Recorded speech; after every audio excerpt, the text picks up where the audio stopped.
सत्य के साथ। आज धराली में 5 अगस्त के बाद अभी तक एक भी काम नहीं हुआ है। 5 अगस्त को आए धराली डिजास्टर के बाद 147 लोग दबे हुए हैं अंदर। वैज्ञानिकों ने इसको ब्लेम गेम बना दिया। सरकार को कारण मिल गया है, लेकिन हम धराली को छोड़ नहीं सकते। हमारा भगवान वहां दबा हुआ है, या तो हम छोड़ दें भगवान को। 5 अगस्त को आए धराली डिजास्टर के बाद 147 लोग दबे हुए हैं अंदर। हम ये नहीं कह सकते आज की तारीख में हम नहीं निकाल सकते। और मैं इकलौता आदमी हूँ जो वो आ रहा है ना वीडियो में, सीटियां बज रही हैं, मैं उसके ऊपर गया हूँ और मैं 3 दिन वहां पैदल रह करके 17,500 फीट पे मैं इकलौता ऊपर से नीचे आया हूँ। एक मैसेज देने के लिए गया था मैं कि क्या हम खाली बस यही बात करें कि भाई ऐसा होना चाहिए, या हम आज जब वहां पे आ रखा है डिजास्टर तो हमारे को तो इतना बढ़िया मौका मिल रखा है रिसर्च एक्टिविटी कैरी आउट करने का।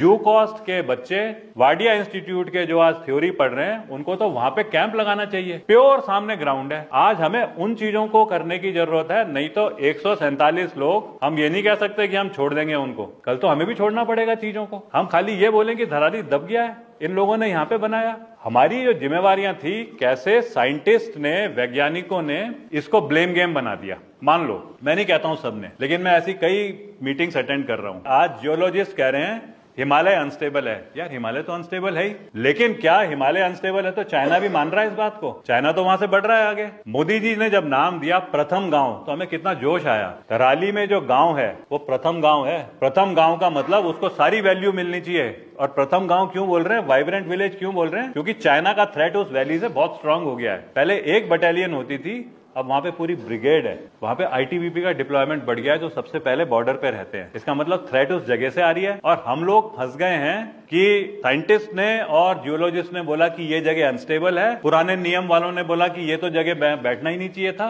आज धराली में 5 अगस्त के बाद अभी तक एक भी काम नहीं हुआ है। काम से मेरा मतलब है कंस्ट्रक्शन तो छोड़ो, उनकी कोई कोशिश तो होनी चाहिए। घर दबे हुए हैं। मेरे पिताजी का भगवान जो था वो नीचे दबा हुआ है, कैसे मैं उस जगह को छोड़ सकता हूँ? मेरे बच्चे जो है उनकी डिग्री वहां पड़ी हुई है। मेरी बीवी की शादी का मंगलसूत्र नीचे दबा हुआ है। लेकिन सरकार को कारण मिल गया है कि जियोलॉजिस्ट, यूकॉस्ट, मैं यूकॉस्ट वैसे नहीं बोल रहा हूं, मैं एक कोट करने की वो कर रहा हूं, वाडिया इंस्टीट्यूट, ये कुछ नहीं कर पा रहे हैं। एनडीआरएफ इतनी बढ़िया फोर्स है ना, मतलब ITBP, Indo Tibetan border force, ये आर्मी से ज्यादा स्ट्रांग है। ये सबसे हाईएस्ट जगहों पे डिप्लॉयड रहती है और चाइना के अगेंस्ट सबसे पहले ये लड़ रहे हैं। लेकिन अगर एनडीआरएफ को आप ऊपर भेजोगे, हमने यहाँ फोटोग्राफ देखी, वो बेचारे जो काम कर रहे हैं ना, वो खोद रहे हैं। खोदने का काम तो लेबर का था, खोदने के बाद में इनकी, ये तो एक्सपर्ट है। 12वीं क्लास वाले से 2nd क्लास का काम कराया जाएगा तो कैसे होगा? ये हमें पक्का सोचने की जरूरत है। फिर हम आवाज उठाएं एज इन्वायरमेंटलिस्ट, कहीं ना कहीं फिर हम आवाज उठाएं कि पुराना क्या था इतिहास, हम करें ये इन्वायरमेंट था। लेकिन हम धराली को छोड़ नहीं सकते। धराली एक मॉडल गांव बना अपनी काबिलियत से। उसने प्रूव करा वहां पे आज से 25 साल पहले सेब लगा करके एप्पल्स को इंटरनेशनल एनवायरनमेंट में फेमस करा। वहां की राजमा चर्चित है। आज अचानक एक शू शू करके वो आया, क्या उसका बैकग्राउंड है क्या नहीं है? 4 साइंटिस्ट गए ऊपर जब मैं उस टाइम पे था। एक यूकॉस से था, एक वाडिया से था और एक और कहीं से आए। ये धराली में नीचे बैठे रहे। इन्होंने नेहरू इंस्टीट्यूट ऑफ माउंटेनियरिंग के 2 इंस्ट्रक्टर थे, दोनों के दोनों धराली के रहने वाले हैं। उनको ऊपर भेजा, फोटो खिंचवाई और उस फोटो के साथ रिपोर्ट बन गई। अब मैंने सुना है वो रिपोर्ट गवर्नमेंट में जमा हो रही है और उस रिपोर्ट के बेसिस पे डिसीजन आएगा Dharali should be evacuated. It is a wrong decision to carry out construction there. हमारा भगवान वहां दबा हुआ है, या तो हम छोड़ दें भगवान को, या तो हम अध्यात्म और जो बोलते हैं कि हम एक धार्मिक प्रवृत्ति वाली चीजों को लेकर के चलते हैं, अगर वो छोड़ दें फिर तो ठीक है। नहीं तो अगर वो लोग दबे हुए हैं नीचे तो उनको तो मोक्ष नहीं मिला ना। मर तो गए ठीक है, लेकिन युद्ध में मरना और इसमें मरने को तो हम एक्सेप्ट नहीं कर सकते। तो ये वाली चीजें भी कहीं ना कहीं अगर नहीं आएंगी बेसिक नॉलेज में, तो फिर हम ना पक्का उस डिसीजन में जो सरकार लेती है उनको सपोर्ट कर रहे होंगे जो टोटली रॉन्ग है। मैं इस चीज में पूरा एडवोकेसी करने की कोशिश कर रहा हूं। मैंने एनआईएम में रह करके केदारनाथ का रिकंस्ट्रक्शन करा। मैं अकेला थोड़ी हूं, एक टीम है। वही धराली के लड़के मेरे साथ गए, उन्होंने केदारनाथ का वो करा। आज वो मेरे को देख रहे हैं कि सर तू इतना ज्यादा अपने को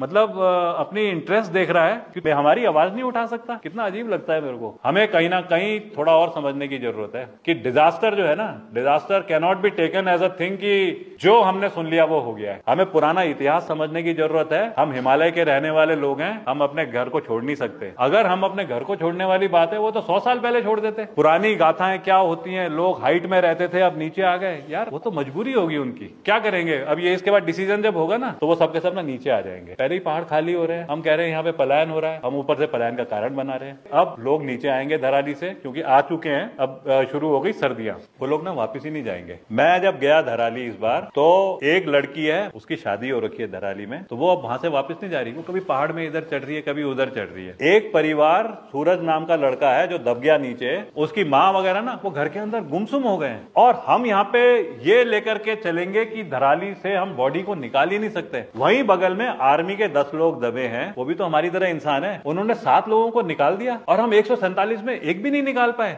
ये कैसे हो सकता है? अगर ये हो सकता है, फिर ये डिबेट जो है ना, ये फ्यूटाइल है, फिर तो कोई तुक ही नहीं है डिबेट्स का।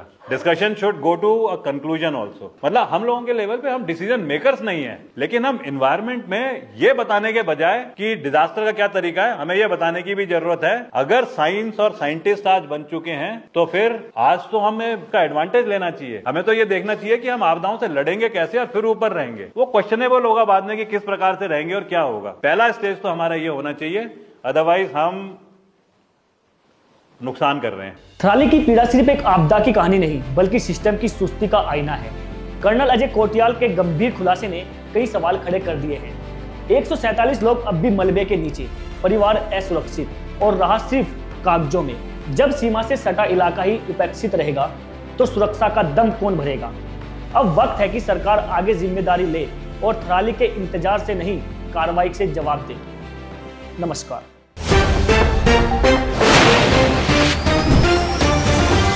सत्य के साथ